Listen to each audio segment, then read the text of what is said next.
We finally know the new Maelstrom skill. Take a look at who I am now. I'm stronger than ever.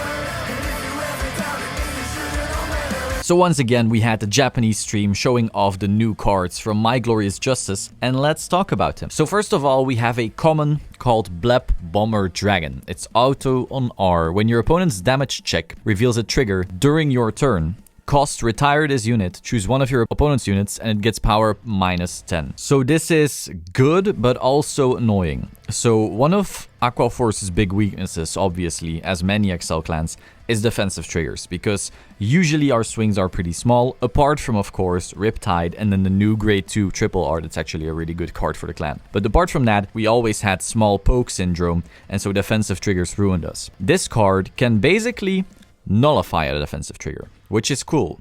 However, it is a grade 3 without an XL gift. So running this and Riptide will probably mean you have very, very bad ride consistency, which means you will probably want to choose. And even then, you can't really run high numbers of this card, because then the ride consistency is also horrible. As you know, if you were to ride this instead of something with an XL circle, you will probably just lose by default. Now, if you run only 2, it is likely that you will see this card quite late into the game. And the issue is that later into the game, defensive triggers happen less often. People usually are at higher damage, and so they take less damage overall, meaning this card's value diminishes as the game goes on, but that's also unideal because you are less likely to see it early since you have to run not many. So that's a bit awkward there, but the card still is strong if you see it early. We'll see how that plays out, but for now I'm like, lukewarm. It has its uses, but I don't like that it has no gift. However, if it had a gift, I understand that that could be maybe too good, perhaps even in premium, because you don't really care what you write there. However, then we also have Glory Maelstrom. It has an XL. Good it does. I mean, it'd be horrible if it doesn't. He has only one skill. Act on V once per turn, counterblast 1. Until end of your turn, your opponent cannot intercept and can only call up to 1 card from his or her hand to G for each battle. If your soul has a card with Maelstrom in its card name, all your front row units get power plus 10k. So there's 2 parts to this skill. Essentially, you have the part that says your opponent can only guard with 1 card each time, and you have the part that says your front row gets plus 10k if you have a Maelstrom in your soul. So let's look at the first part first. The first part makes it so your opponent can only guard with 1 card at a time. The issue with this skill is that usually the clan has small pokes, which you plan to guard with 1 card anyway. So where a card like Battledore or the new Morfessa shines is that even if you have small pokes, you are forced to throw down many cards, whereas now you are forced to only guard with 1. Now, if your hand is garbage, the opponent's hand that is, and they aren't able to guard, cool, that's free damage. And on a big card like the Riptide, like the Grade 2,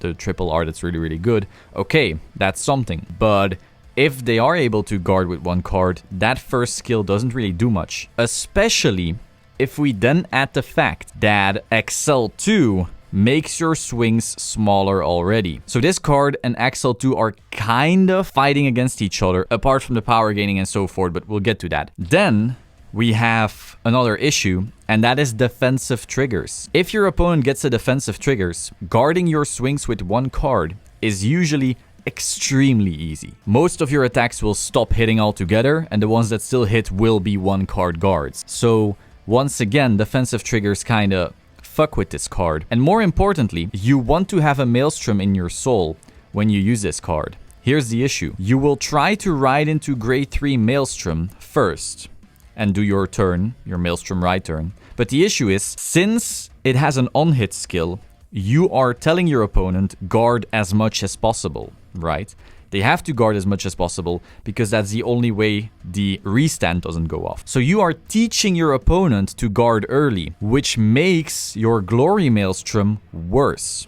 Because now they can take more damage on the Glory Maelstrom turn, which makes the chance for a defensive trigger higher and also makes it so they can still take some damage on those bigger swings, and the restand doesn't go off. So Glory and the original kind of teach your opponent to play around their skills by default. So that's less than ideal there. Also, since his second skill requires Maelstrom and Soul, we are also kind of forced to ride in the correct order. which is horrible because it's less consistent. There will be games where you draw the glory and you have to ride him first and you only get the first part of the skill. There will be games where you ride the original and then don't find glory. So just that kind of consistency issue right there is somewhat annoying. Luckily, he does say Maelstrom, so if you ride glory into glory, that does work. But it's still something to think about. Now, why am I saying this? I'm not trying to be negative about the card, because I do overall like it. There is some serious strengths to this card.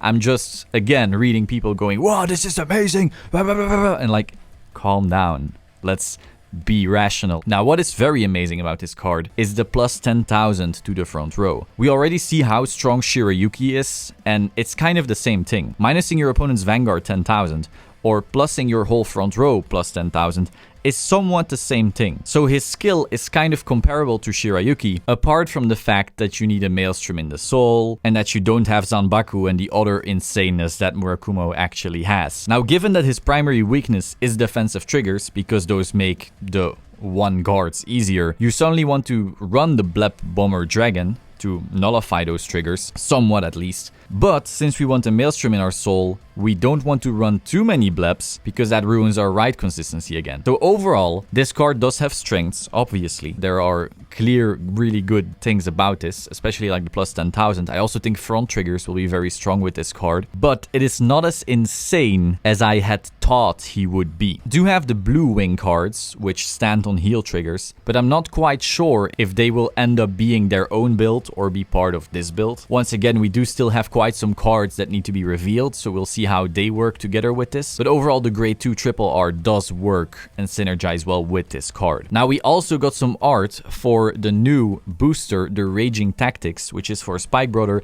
Mega Colony, and Tachi, basically like the last technical booster they got. We see 3 new VRs, so just completely new faces, no rebooted units. And then we also saw 2 familiar cards, some break rides. I really like Cycloma's new art here, honestly. And overall, it's pretty cool to see for the Tachi, Spikes, and Mega fans. I'm sure we'll start seeing some reveals of them. Not really soon, because there's still quite some stuff to be revealed, but at least it's something to get hyped about. That is all for today. Hope you found this interesting. If you did, please subscribe to the Solemn Vanguard channel, click the bell to stay up to date, like the video if you liked the video, and let me know your thoughts in the comments down below. I will see you soon. Ciao.